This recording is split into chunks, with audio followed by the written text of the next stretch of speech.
Boa noite para todos. Estamos aqui para mais um estudo à luz do Evangelho de Jesus Cristo. Vamos aqui fixar o tema da noite de hoje, o Evangelho segundo o Espiritismo. Boa noite a todos que estão chegando. Vamos fixar aqui o tema.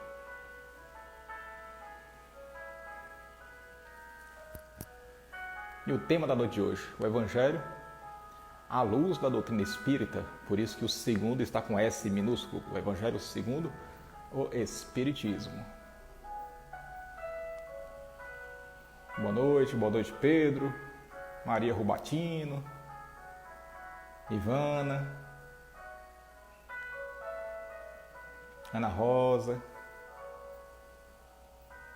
os amigos aqui da Serra da Mantiqueira, Minas Gerais, sejam bem-vindos.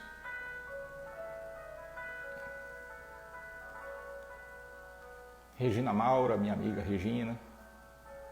Companheiro Cosme entrou agora, vamos aqui adicioná-lo. Sejam todos bem-vindos. Paulo Roberto.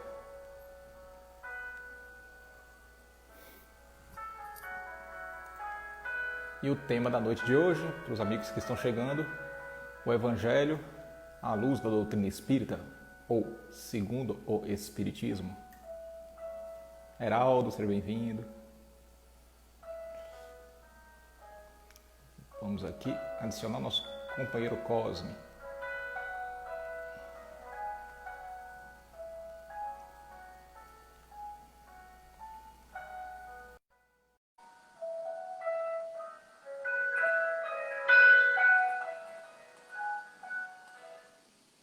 Já está aqui entrando.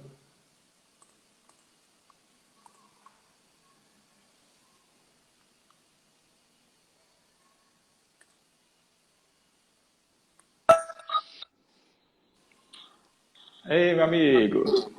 Tudo bem? Uma boa noite, tudo em paz? Boa noite. Graças a Deus. Como é que você está? Estou bem, e vocês aí? Como estamos? Graças a Deus, tudo em paz. Só levanta um pouquinho a sua câmera, Cosmo. Está cortando um pouquinho a sua testa. Isso. Agora tá bonito aí. Tá joia. Cosmo, antes de tudo, queria aqui deixar nossa profunda gratidão por você ter aceito o nosso convite para realizar esse estudo de hoje. Muito obrigado de verdade, viu? Eu que agradeço a oportunidade da gente conversar sobre o pensamento e a obra de Kardec. Muito obrigado a vocês. Que bacana. Os amigos aqui estão chegando. Como o amigo Cosme entrou agora, o Instagram vai começar a notificar os seguidores do Cosme. Então, enquanto os amigos do Cosme vão chegando, vamos aqui algumas orientações rápidas, principalmente para quem está entrando agora na live, quem nunca assistiu uma live nossa. Então, essas lives espíritas, elas foram criadas justamente por conta desse momento de pandemia, onde muitas casas espíritas tiveram que suspender as atividades por conta do confinamento forçado, né?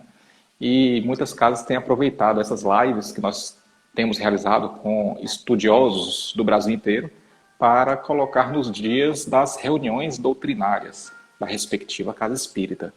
Então a live é no formato de bate-papo. O tema sugerido pelo amigo Cosme, que nós vamos abordar hoje, é o Evangelho segundo o Espiritismo. E o Cosme, ele tomou cuidado de falar o Evangelho segundo com S minúsculo, porque não é especificamente sobre o livro, a obra, o que faz parte do Pentateuco. Vamos abordar também a obra, mas não especificamente apenas a obra. Então é o Evangelho sob a ótica espírita. Por isso que o segundo aqui, que o pessoal está visualizando aí no Instagram, está com S minúsculo por essa razão, porque a gente não vai tratar aqui necessariamente ou detalhadamente apenas a obra, o Evangelho segundo o Espiritismo, né? E como de praxe, vamos fazer uma rápida introdução, porque o formato Cosmo que a gente tem utilizado nessas lives é um formato de bate-papo, porque foi muito bem acolhido pelo público, parece por ser um formato menos formal, como as reuniões doutrinárias, as palestras, né? Parece que fica um pouco menos cansativo, né?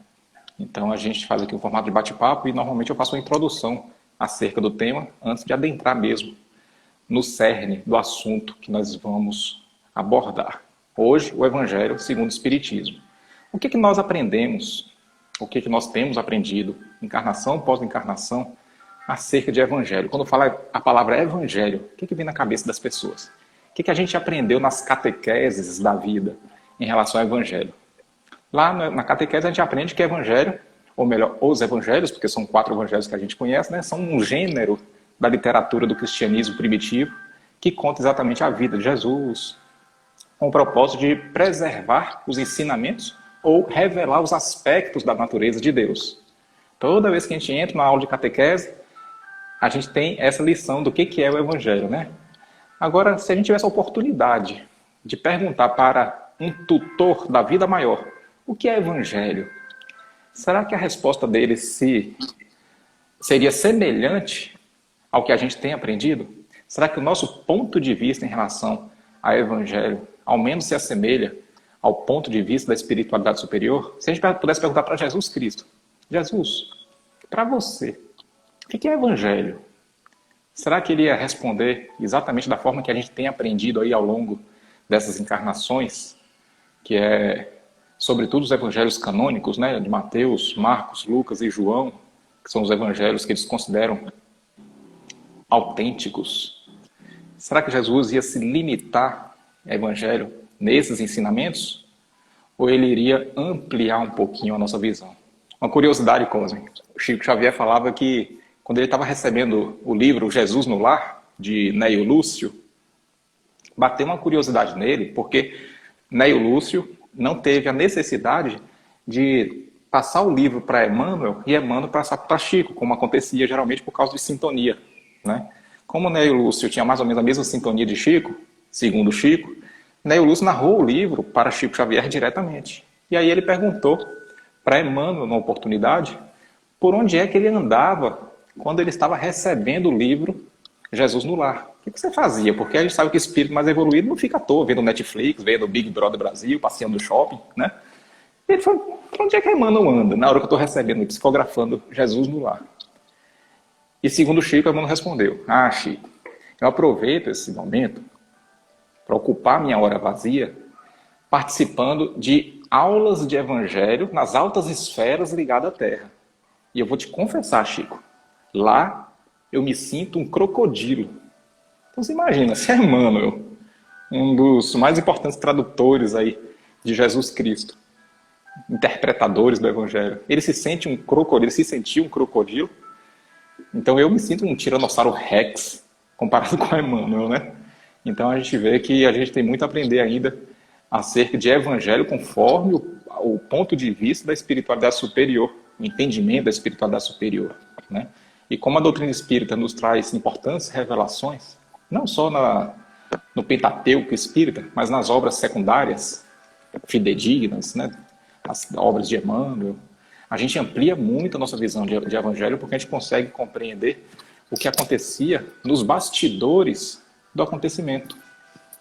Por exemplo, no momento da crucificação, qual era o cenário ali do ponto de vista espiritual? Qual era o acontecimento? Então isso aí ajuda muito o estudioso a ampliar a visão acerca de Evangelho, né, meu amigo Cosme Massi? Tá contigo a palavra. Muito bom, Cristiano. O que a gente gostaria de colocar primeiro para reflexão? É muito importante a gente saber, e todos já sabem, que Jesus nada escreveu. Então, o que se chamam os evangelhos mais conhecidos, como você citou, os chamados oficiais de Mateus, Marcos, Lucas e João, foram escritos muitos anos depois da própria morte do Cristo, né, pelos evangelistas. Inclusive, vários deles sequer conheceram Jesus, escreveram pelas tradições orais, ouvindo relatos de outras pessoas muito tempo depois do acontecido. Se você olha os evangelhos, todos eles, você percebe que eles têm ensinamentos morais e têm passagens que descrevem o contexto da vida de Jesus na Terra. O que Allan Kardec vai fazer que talvez tenha sido o primeiro a fazer isso, mostrar como você pode ler essas obras extraindo aquilo que verdadeiramente seria o pensamento de um espírito puro.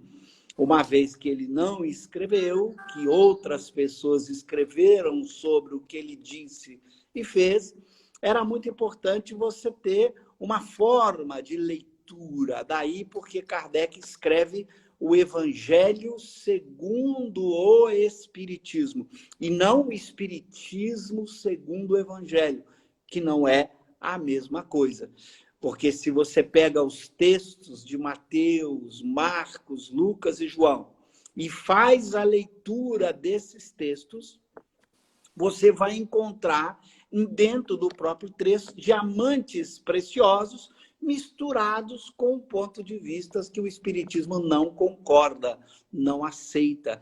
Então, Kardec vai, então, fazer uma leitura usando o Espiritismo, a verdade do Espiritismo como o elemento que vai permitir extrair dos textos evangélicos o verdadeiro pensamento de um espírito puro, de um espírito perfeito como Jesus. Então, isso é muito importante, porque você vai ter uma leitura dos evangelhos diferente da leitura tradicional. Para citar um exemplo, se você vai ler, por exemplo, em Mateus, Marcos e Lucas, a passagem chamada Tentação de Jesus, que é descrita como fato ocorrido, como um fato da vida de Jesus, assim é descrita a passagem, que Jesus é conduzido ao pináculo do templo, ao cume da montanha, ou seja, ele se mantém sob o domínio de espíritos ou do demônio, que é a linguagem usada, e mesmo que você traduzisse demônios por espíritos maus, mesmo assim você teria um problema. Qual é o problema? Não pode um espírito puro ser tentado de nenhuma maneira ou ficar submetido ao jugo de outros espíritos. Então, Kardec vai ser o único na história da leitura dos textos bíblicos a propor que isto é uma parábola, não um acontecimento sobre a vida do Cristo, mas uma parábola sobre a tentação humana.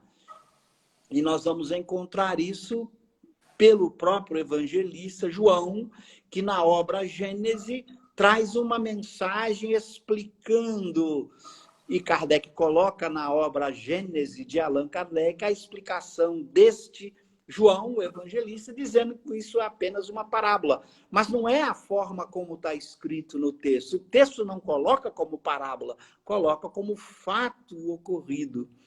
E se você lesse o Espiritismo segundo o Evangelho, você teria um problema. Se você tomasse a descrição do Evangelho como verdade, para ler o Espiritismo, haveria uma contradição. Porque se você toma o texto como verdade, Jesus não seria espírito puro nem perfeito, porque ele estaria submetido ao jugo de espíritos maus. Ou seja, se o Evangelho fosse tomado como verdadeiro, tal como está no texto literalmente, você teria um problema de interpretação.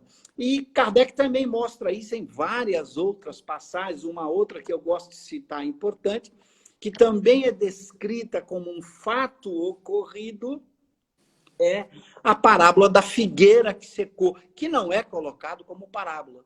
Jesus, tendo fome, descreve lá os evangelistas, se dirigiu a uma figueira que não dava figo, porque não era a época de dar figo, está escrito assim no texto dos evangelistas, e no dia seguinte ele teria amaldiçoado a figueira, e no dia seguinte a figueira teria secado, morrido, e aqueles discípulos que o acompanhavam fazem a observação de que a figueira que ele amaldiçoou morreu. Ora, obviamente, no texto está descrito como um fato ocorrido, não é como parábola, como um acontecimento. Ora, mas você descobriria um problema aí. Se a figueira não deu figo porque não era a época de dar figos, ela estava cumprindo a lei de Deus. Como é que um espírito puro poderia amaldiçoar uma figueira por cumprir a lei de Deus? Não faz nenhum sentido. Seria uma contradição. Ou Jesus não é espírito puro, Ou, se ele não poderia amaldiçoar uma figueira que estava seguindo a própria lei de Deus. Quem vai colocar isso como parábola? O Espiritismo, Allan Kardec.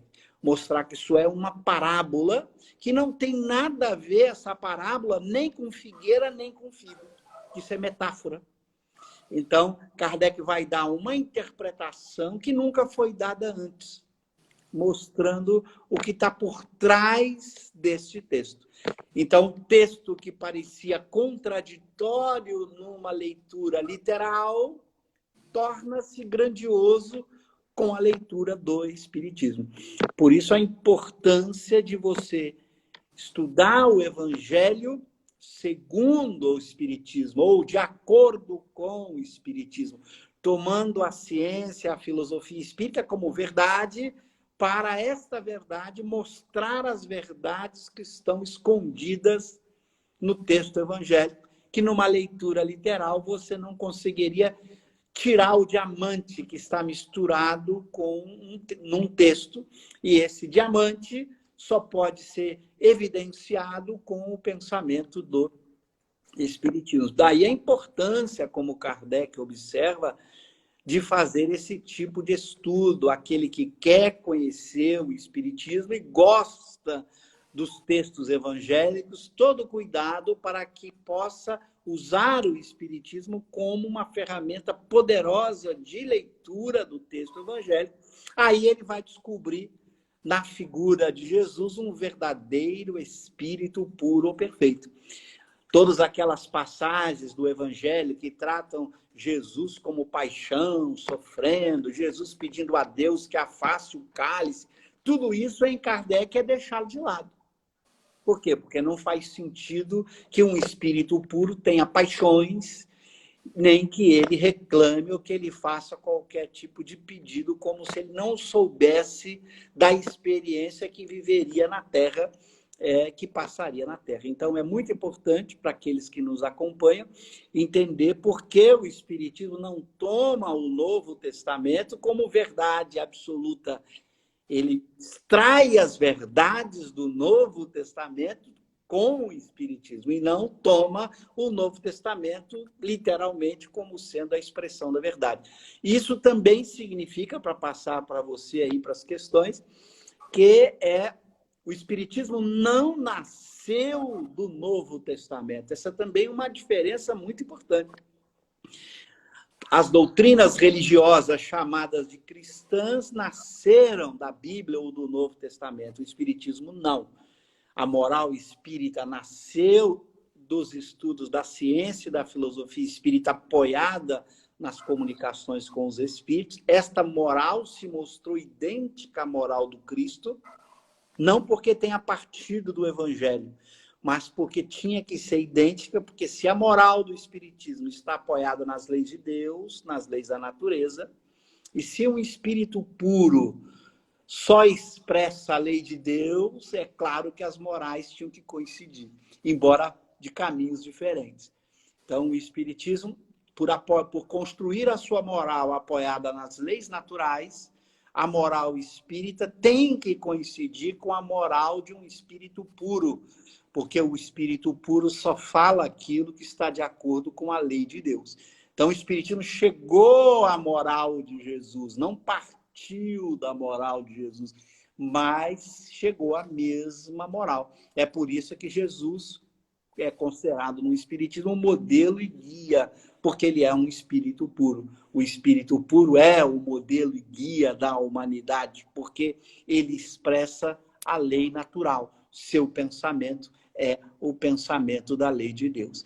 Então, veja, isso é muito importante. O Espiritismo é cristão não porque partiu dos evangelhos, mas porque chegou na mesma moral que Jesus, chegou no mesmo pensamento que Jesus, porque, como eu disse, porque tinha que chegar, né? Se você vai pelo caminho da lei natural, você tem que chegar no mesmo caminho que um espírito puro iria propor, ok? Com isso, eu passo aí para questões. Bacana. Eu costumo muito pegar os ganchos, tem que ter uma memória muito boa para poder pegar os ganchos, e o Cosme, ele é especialista em deixar muitos ganchos. Então, vou ver se eu lembro aqui os ganchos que eu memorizei aqui.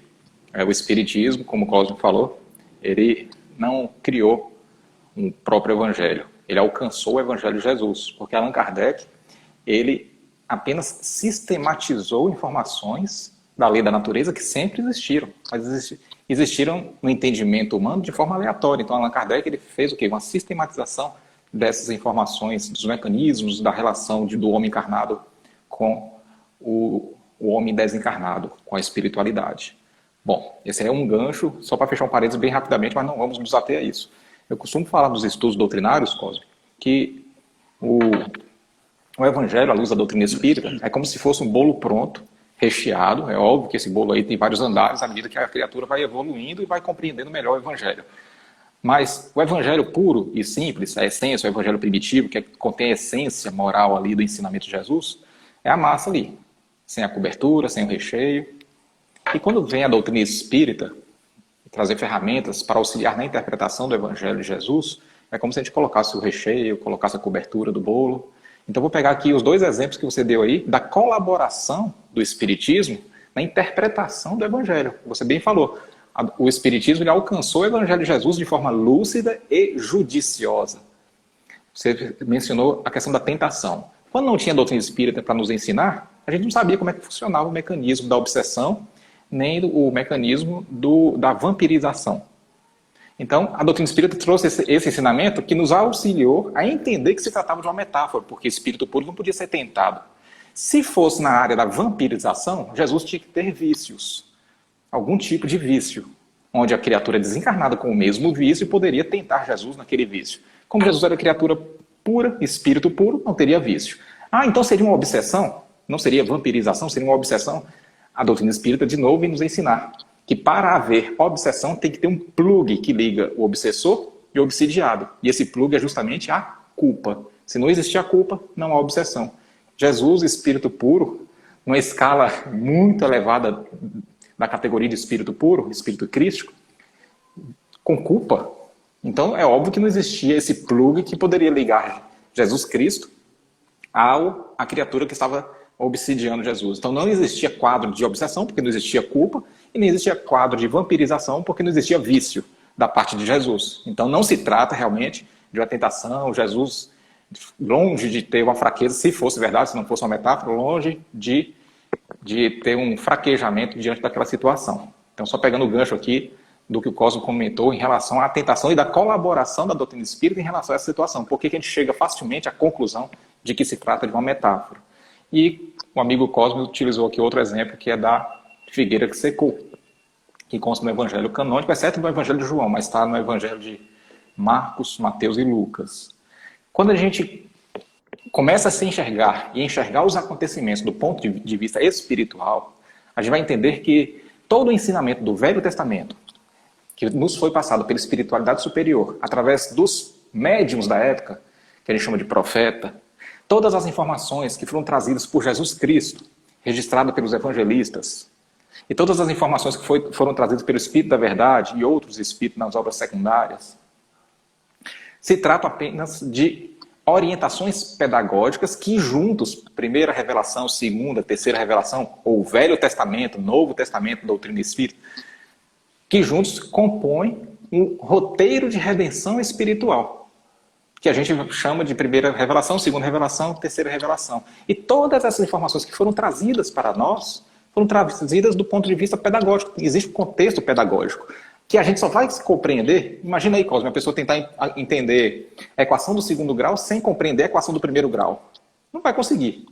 Por isso que a gente passou por esse processo pedagógico aí, na caminhada evolutiva pedagógica, né? Primeira revelação, segunda revelação. Então, eu consigo interpretar o acontecimento da figueira que secou se eu não compreender as séries espirituais anteriores, dificilmente. Vamos nos colocar aqui no lugar dos ouvintes de Jesus, dos que testemunharam aquele acontecimento da figueira. Jesus estava indo, olhou para a figueira à distância, estou com fome. Se a gente sabe que Jesus, espírito puro, dificilmente ele estaria se referindo de uma fome fisiológica, de uma necessidade fisiológica de colocar algo na barriga. Os discípulos que o acompanhavam perceberam o que Jesus quis dizer.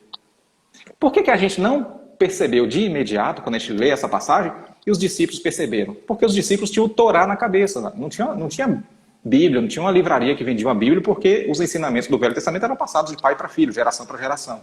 Eles compreenderam na mesma hora. Se eu contar aqui para o Cosme e para os amigos que estão assistindo. Tinha uma menina que tinha um chapéu vermelho e estava levando as frutas. Adivinha para quem? Na mesma hora todo mundo falava, para a vovozinha. E adivinha quem perseguia essa menina? Um lobo. Por que as pessoas já fazem esse link? Porque conhecem a história. Então, quando Jesus falou, estou com fome, um olhou para o outro com constrangimento, aí que a gente vai perceber por que eles ficaram constrangidos quando um olhou para o outro, quando Jesus falou que eu estou com fome. Porque Jesus, quando veio há 2000 anos, ele veio atender a 2 propósitos, e só a 2 propósitos. Um é trazer o conteúdo da segunda revelação. Atualizar o código de conduta, que até então as pessoas tinham apenas do Velho Testamento, trazido por Moisés. E qual era o outro propósito da vinda de Jesus? Aferir resultado. É como se ele viesse no meio do ano, o diretor pedagógico, é como se ele viesse, lembra das profecias da vinda do Messias? É como se Jesus tivesse utilizado o portal do aluno, através dos profetas, para falar, titio está indo visitar a sala de aula, eu quero ver as notas do meio do ano, não do final do ano. Eu não quero saber quem vai passar de ano, quem vai para a cesta do joio ou quem vai para a cesta do trigo. Não. Eu quero saber como é que está a nota parcial. Por isso que lá na parábola da figueira que secou, fala que não era a época de figo, porque na Galileia figo só se dá no final de maio, e o acontecimento se deu no início de abril, então não era a época de figo. Então, ou seja, Jesus estava querendo frutos temporão. O que é frutos temporão na linguagem pedagógica do Cristo? É uma nota antes, não é a nota final, é uma nota antes, a nota de meio de ano. Então, eu vou aí na sala de aula, eu vou reencarnar e titio vai visitar a sala de aula. Eu quero saber como é que está a nota. Será que a nota está bonita? Será que a nota está feia, está vermelha?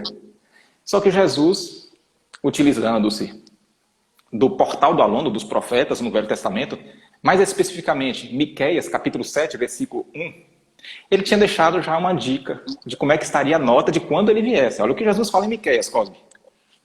Na primeira pessoa ainda, e se identificando, obviamente, como Jeová, por questões pedagógicas. Né? Ele não podia falar que era o Messias que estava falando ali no Velho Testamento. Olha, na primeira pessoa. Sou, Miqueias, capítulo 7, versículo 1. Sou como quem colhe frutos de verão na respiga da vinha. Não há nenhum cachos de uvas para provar, nenhum figo novo que eu tanto desejo. Isso ele falou 450 anos antes de ele vir. Nenhum figo novo que eu tanto desejo. Aí ele vem, reencarna, olha para a figueira. Os discípulos sabiam isso de cabeça, essa passagem de Miqueias, porque eles tinham Torá na cabeça. Quando Jesus falou, estou com fome, um olhou para o outro, Jesus está cobrando a nota. Por quê? Porque a figueira representava o ser humano. Os frutos representavam o quê? A nota. Uma figueira que só dá folhas e não dá fruto, quer dizer o quê? É o ser humano que está anunciando a chegada de frutos, mas não passou de alerta falso. Seriam os hipócritas no dizer de Jesus. São as pessoas que conhecem a lei de Deus, que eram para praticar a lei de Deus, mas na prática mesmo, nada. Não tem frutos. São conhecedores da lei, mas não tem frutos. É isso que quer dizer uma figueira cheia de folhas. Qualquer árvore frutífera que dá folha, é normal que se dê fruto depois. É normal, mas aquela figueira só tinha folhas e não tinha frutos. Representava a criatura hipócrita, que fingia dar frutos, mas não dava frutos nenhum. Então, quando Jesus falou, estou com fome, aí ele se aproximou da figueira, e os discípulos tensos. Quando chegou lá debaixo da figueira, é como se Jesus pensasse a mesma coisa que ele falou 450 anos antes pelo profeta Miqueias. Nenhum figo novo que eu tanto desejo. Jesus já sabia, nós, criaturas indisciplinadas, alunos indisciplinados, ia dar fruto. Ia sair da nota 2 para a nota 10, do dia para a noite, a natureza não dá saltos. Por isso que existe essa profecia, e Jesus só veio confirmar a profecia de Miqueias. Então vou passar aqui a palavra para o Cosme. Muita gente está perguntando aqui, Cosme, se o Espírito da Verdade é Jesus Cristo. Se der tempo, quando o Cosme passar a palavra, eu vou trazer aqui a informação, porque isso aí já criou muitas polêmicas na realidade, né? Porque pouco importa para a gente também se o Espírito da Verdade é Jesus ou se não é. Então eu fiz um estudo, uma pesquisa um pouco mais aprofundada para poder fazer esse levantamento. Então a resposta mais sensata à luz da doutrina espírita, eu falo aqui daqui a pouco, quando o nosso amigo Cosme aqui tecer as reflexões dele acerca do assunto. Meu amigo, contigo. Qual é a pergunta que você fez? A pergunta que colocaram aqui, várias pessoas colocaram. Aqui, primeiro eu vi um comentário aqui se o convidado não ia falar. É porque ele deve ter entrado agora. Eu não lembro quem perguntou, mas eu só deixando claro que aqui é um formato de bate-papo. Por isso que um pouco, o Cosmo fala um pouco, o Cristiano fala um pouco, né? Não é o formato de palestra. E a pergunta, Cosmo, que deixaram aqui é se o Espírito da Verdade é Jesus Cristo. Várias pessoas perguntaram aqui. Ok.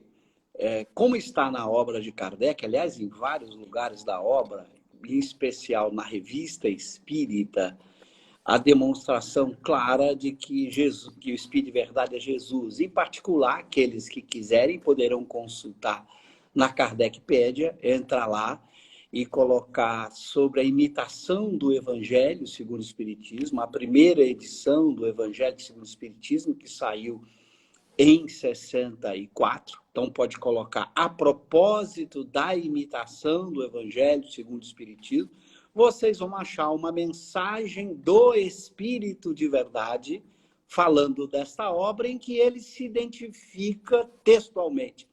Ele diz que esteve há 2000 anos entre nós e havia dito que há muitas moradas na casa do meu pai. Essa é uma das mensagens em que ele se identifica diretamente como Espírito de Verdade. E tem várias outras mensagens na Revista Espírita em que também essa identificação fica claro na forma como Erasto São Luís se dirige ao Espírito de Verdade. Aqueles também que quiserem, podem olhar no capítulo 6º do Evangelho segundo o Espiritismo, o Cristo Consolador, que vão encontrar várias mensagens do Espírito de Verdade, onde a identificação fica muito clara.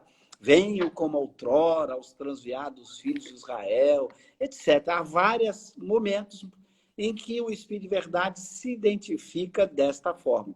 Inclusive, há no livro dos Médiuns, no item das dissertações espíritas, uma mensagem que começa exatamente desse jeito, venho como outrora aos transviados filhos de Israel, que Kardec vai transcrever essa mensagem para o Evangelho segundo o Espiritismo, em 64. Essa mensagem apareceu pela primeira vez em 61, em O Livro dos Médiuns. Em O Livro dos Médiuns, ela está assinada Jesus. E lá, no Evangelho, ela está assinada Espírito de Verdade. São várias as explicações. Eu tenho uma videoaula específica, que vocês podem encontrar até no YouTube, quem é o Espírito de Verdade, em que eu dou várias demonstrações, usando os textos da revista e das obras de Kardec, que não deixam dúvida de que o Espírito de Verdade era mesmo Jesus, ok? Bacana. O texto que o Cosme está se referindo, a propósito da imitação do Evangelho, na Revista Espírita de maio de 1864, na cidade de Bordeaux, e foi passado pelo médium senhor Roux, que diz exatamente o seguinte, é pequeno então dá para ler. Acaba de aparecer um novo livro. É uma luz mais brilhante que vem clarear a vossa marcha. Há 18 séculos, se foi na época de Kardec, então 18 séculos atrás coincidia exatamente com a vida do Cristo, né? Há 18 séculos, por ordem de meu Pai, vim trazer a palavra de Deus aos homens de boa vontade. Esta palavra foi esquecida pela maioria dos homens, e a incredulidade, o materialismo vieram abafar o bom grão que eu tinha depositado em vossa terra. Há muitas moradas na casa de meu Pai. Disse-lhes eu há 18 séculos. O Espiritismo veio tornar compreensíveis essas palavras. Assinado, o Espírito da Verdade. Então, se quem falou essas palavras foi Jesus Cristo e quem assinou aqui foi o Espírito da Verdade, só pode ter sido a mesma pessoa, né, Cosme? É isso mesmo. E só uma observação, o mais adequado é falar Espírito de Verdade. Alguns tradutores botaram da verdade, mas o correto em francês é a mesma expressão. Kardec faz questão de também esclarecer isso. É a mesma expressão que se encontra nos evangelhos. Enviarei o Espírito de Verdade que ficará eternamente convosco, né?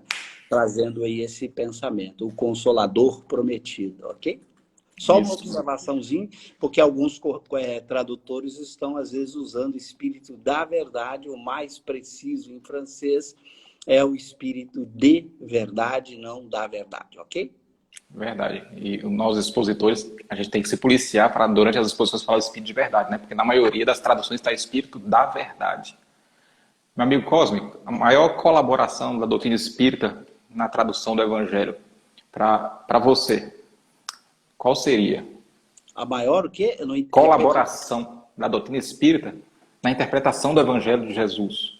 Para mim, é mostrar como se pode extrair de um texto, utilizando uma doutrina bem construída, o pensamento lúcido daquele que foi, entre nós, o mais puro exemplo de conduta e de vida. Então, eu acho que a maior contribuição de Kardec foi ter a coragem de não se prender à letra do texto, mas saber que, embora o texto tenha sido escrito muitos anos depois da passagem de Jesus, o texto é precioso, ele tem um conhecimento muito importante, mas que não pode ser lido ao pé da letra. É necessário uma leitura segundo o Espiritismo. E Kardec deu um outro exemplo, se concentrar no pensamento moral, que é o mais relevante. Porque costumes, hábitos, as descrições que se faz em torno da vida de Jesus de sua época, elas fazem parte de uma época em que o historiador analisa, estuda, mas o mais importante é o pensamento moral desse espírito especial. Porque esse pensamento moral ele é eterno, ele não depende de época, de contexto histórico, de hábito, de costume.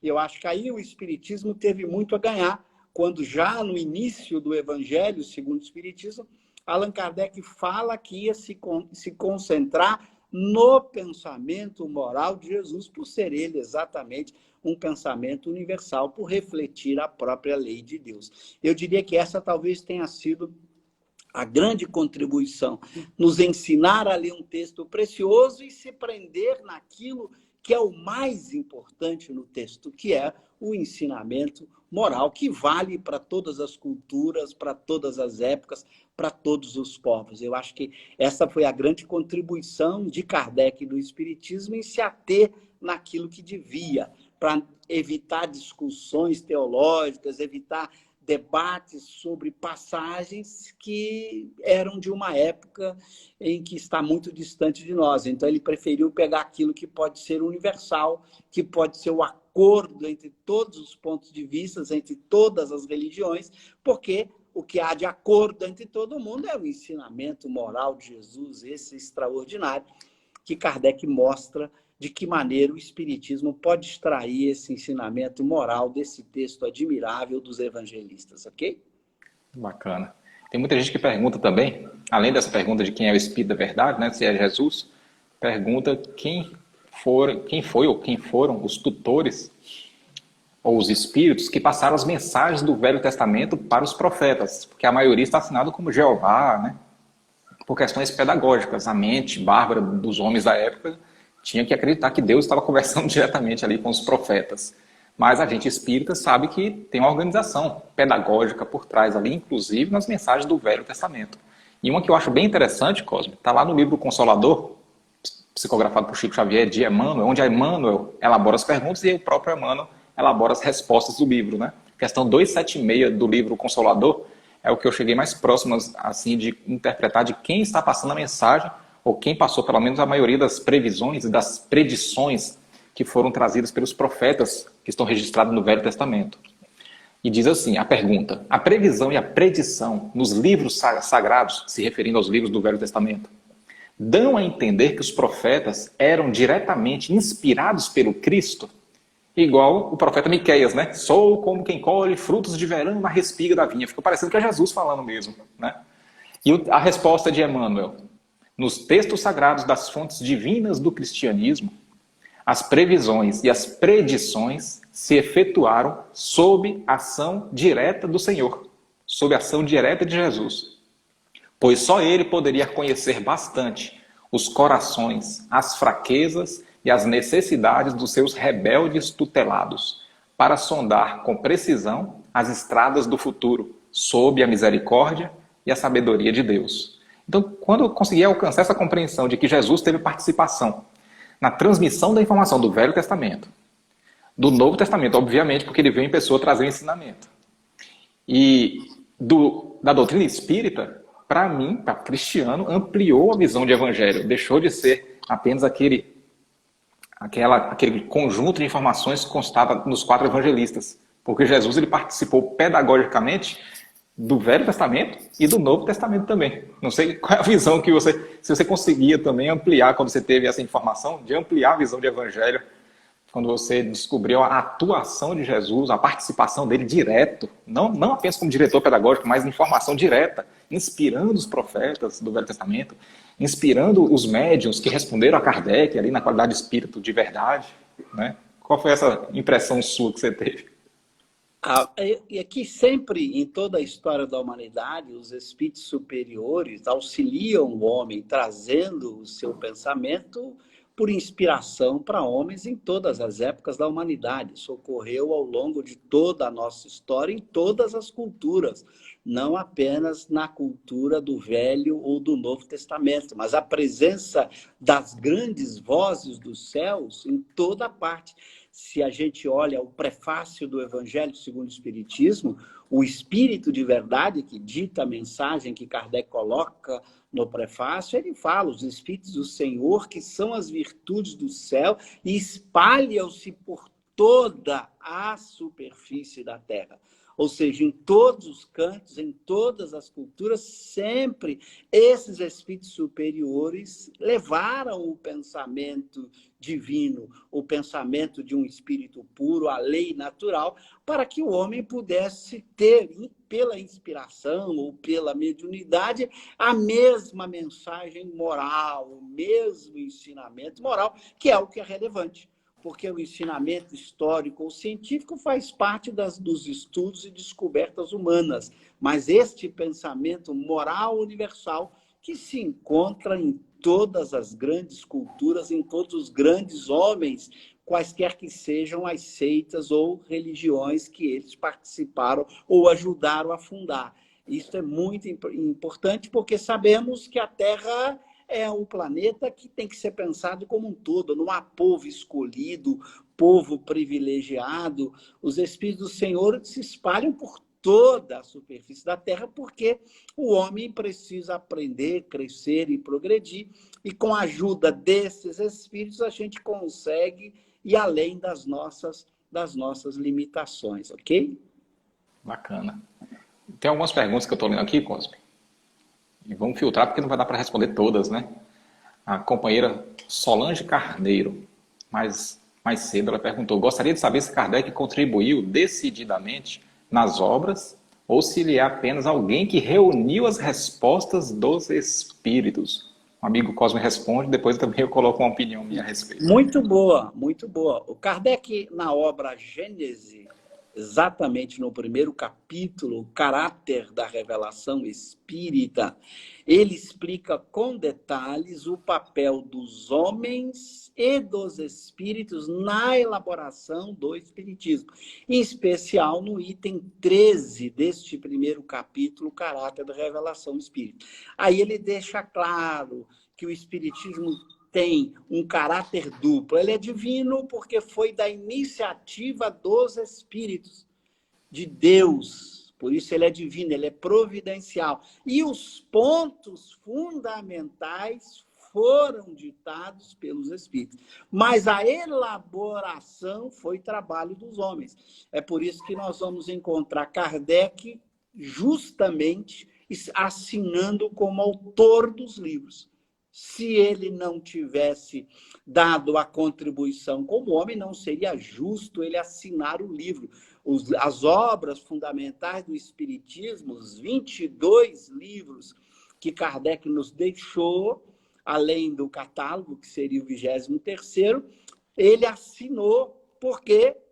Porque ele expressou o pensamento dos espíritos, mas usou ele a sua linguagem, a sua forma de escrever e de apresentar.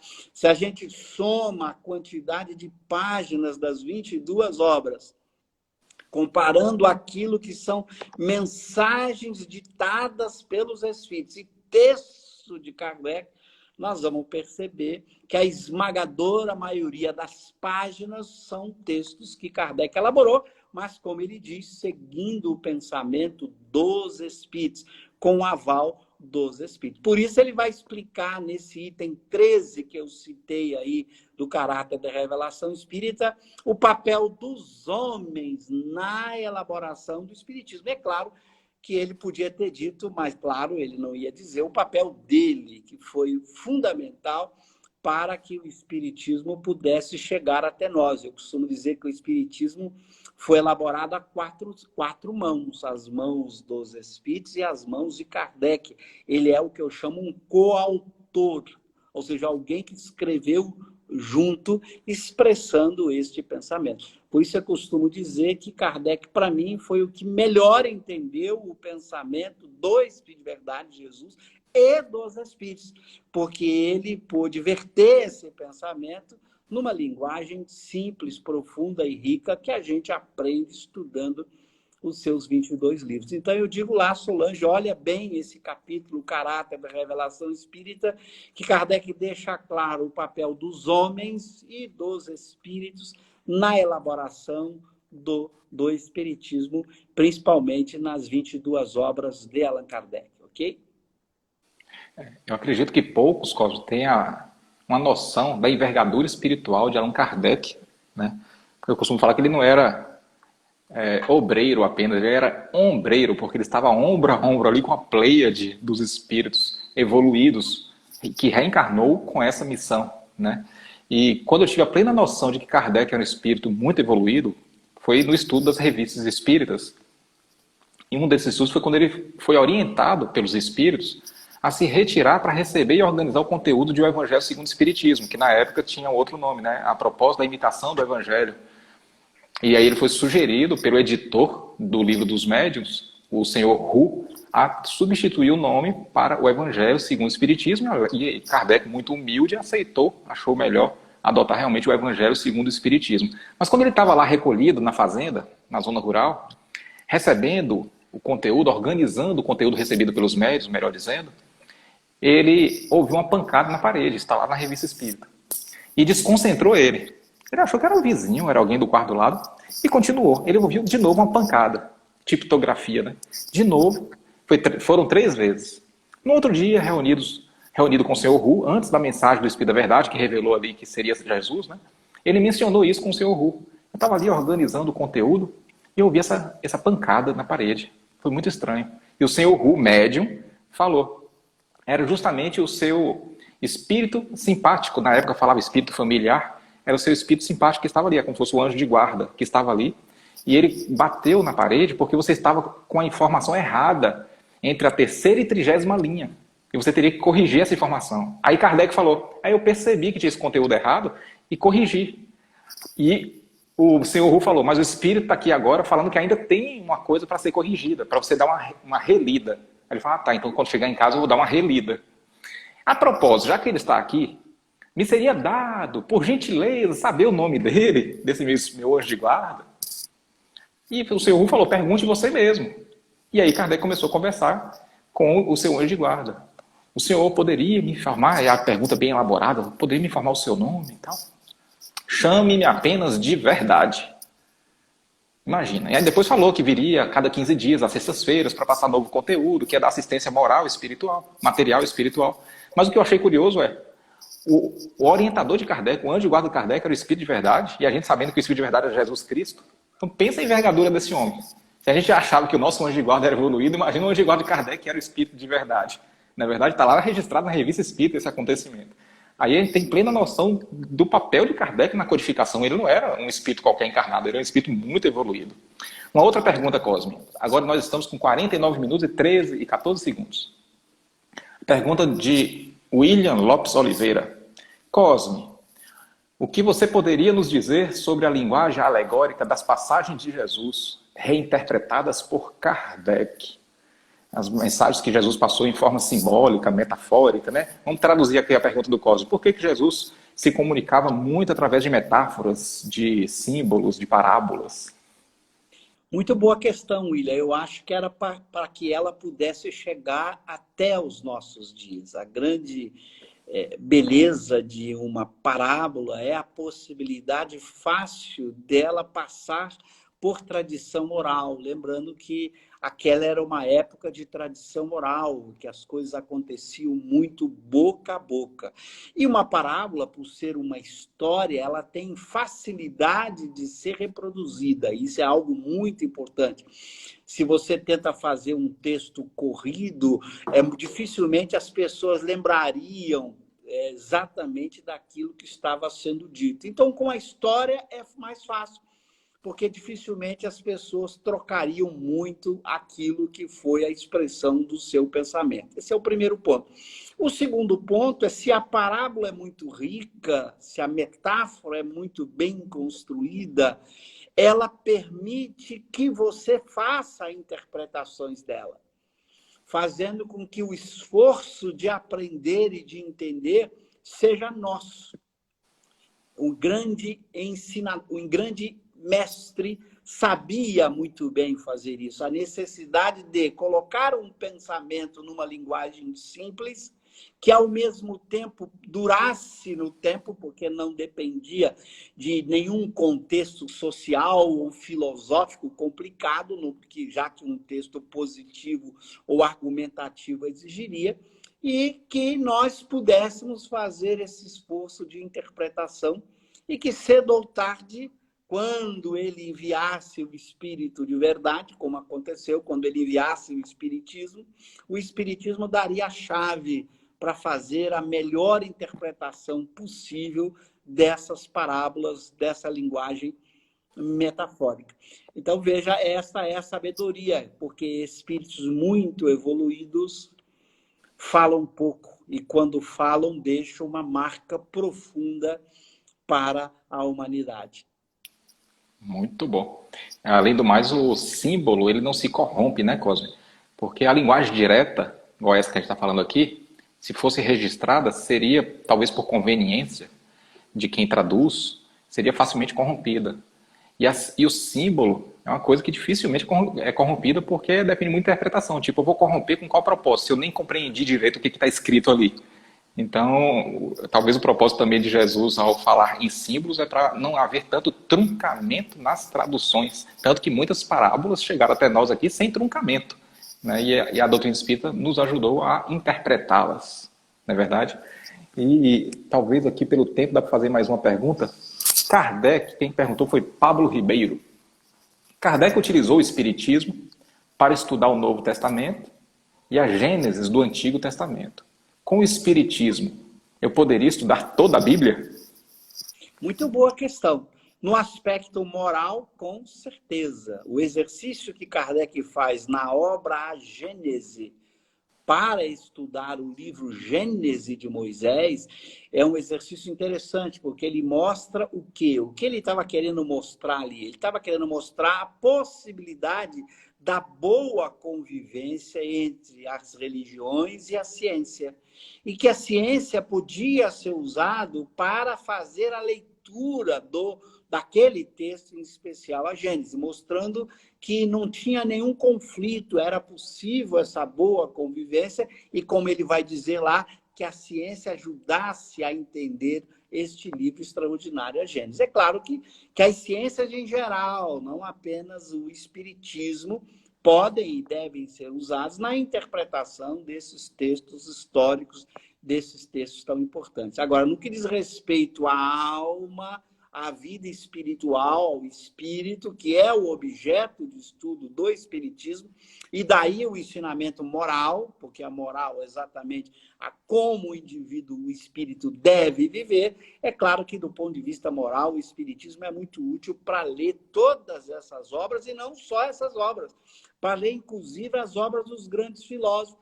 Você vai ver a leitura diferente que Kardec faz, por exemplo, em Platão, quando ele vai fazer o resumo da doutrina de Sócrates e Platão no começo do Evangelho. E você pode aplicar o espiritismo na leitura dos mais diversos textos, Porque naquilo que diz respeito à alma, ao espírito, à interação dos espíritos com os homens, o espiritismo é a ciência mais adequada para facilitar esse estudo. Mas todas as ciências podem ser usadas de acordo com o conteúdo, com o tema a ser abordado. Naquilo que os textos antigos tratam sobre o mundo, como Kardec faz com o livro Gênesis de Moisés, origem da matéria do planeta, é claro que aí você tem que usar a ciência que trata disso. Por isso que Kardec usou a astronomia, a geologia, a física e várias ciências para mostrar que essas ciências poderiam ser usadas para ler o livro Gênesis de Moisés, extraindo daquela metáfora aquilo que era considerado verdadeiro. Então, sim, acho que a gente tem que usar, inclusive, para fazer essas leituras de textos antigos, os conhecimentos científicos atuais e o conhecimento espírita, ok? Bacana. Estamos aqui com 55 minutos e 30 segundos. E só vou esclarecer aqui a pergunta do Edmir Massi, deve ser até seu parente pelo sobrenome, Edmir Massi, que ele queria saber sobre o programa do Bial da última semana, as descobertas das cartas de Allan Kardec. Edmir, pelo tempo aqui não vai dar para a gente discorrer sobre o que aconteceu no programa, as cartas que foram reveladas. Depois eu vou fazer uma proposta para o amigo Cosme de a gente fazer uma live e que vai dar tempo também de a gente rever esse programa e estudar direitinho o que foi falado ali acerca dessas cartas de Allan Kardec, que foram aí recém-descobertas pela pessoa que foi convidada lá por Pedro Bial no programa. E talvez a gente possa fazer uma live aqui só para tratar desse assunto, porque pelo tempo aqui, faltando 3 minutos e meio, não vai dar para falar realmente, né? Antes de entrar aqui nos agradecimentos, Cosme, muito do que você falou aí está lá no Kardec Play, né? No Kardecpedia. Se as pessoas quiserem consultar e estudar melhor um pouco sobre o Evangelho segundo o Espiritismo, por esse portal, o Kardec Play, não é isso? Exatamente. Kardec Play é uma ferramenta de estudo, são videoaulas explicativas das obras de Kardec. Estamos explicando o Livro dos Espíritos, pergunta a pergunta, o Livro dos Médiuns, o Evangelho segundo o Espiritismo e vários temas filosóficos. Toda semana tem videoaula nova, tanto do Livro dos Espíritos, quanto do Evangelho, quanto do Livro dos Médiuns. E a Kardecpédia, que é a ferramenta que disponibiliza as obras de Kardec relacionadas entre si para todo mundo gratuitamente. É só entrar em Kardecpédia ou baixar os aplicativos. E o Kardec Play também são aplicativos que estão nas lojas da Apple e do Google, ok? Obrigado aí, Cristiano, pela oportunidade, pela atenção, pelo carinho de vocês, a todos vocês que nos ouviram. Tenham uma boa noite. Muito obrigado pelas perguntas e pela atenção. E fiquem com Deus. Gratidão é toda nossa, agradecendo a você, Cosme, por ter aceitado e por trazer colaborações tão úteis aí nessas informações. A Lília, que tem dado todo o apoio aqui, não só nos bastidores, mas aqui organizando as perguntas. Muito obrigado, Lília. E quem quiser rever esta live, tudo que foi falado aqui, que passou muito rápido, esse conteúdo vai ficar registrado aqui no meu IGTV e também no canal do YouTube TV Lives Espíritas, onde você vai encontrar lá também as lives que foram realizadas com Alberto Almeida, com Renato Prieto, que interpretou André Luiz no filme Nosso Lar, dentre tantas outras lives. Daqui a pouco vai ter outras lives também com Sueli Caldas Schubert sobre mediunidade.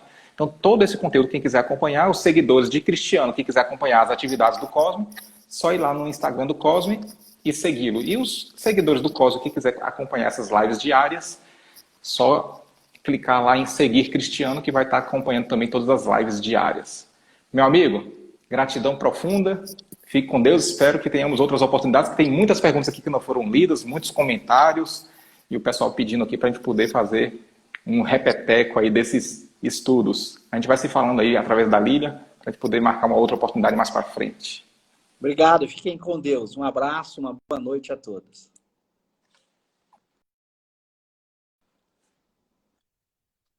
Beijo no coração de todos.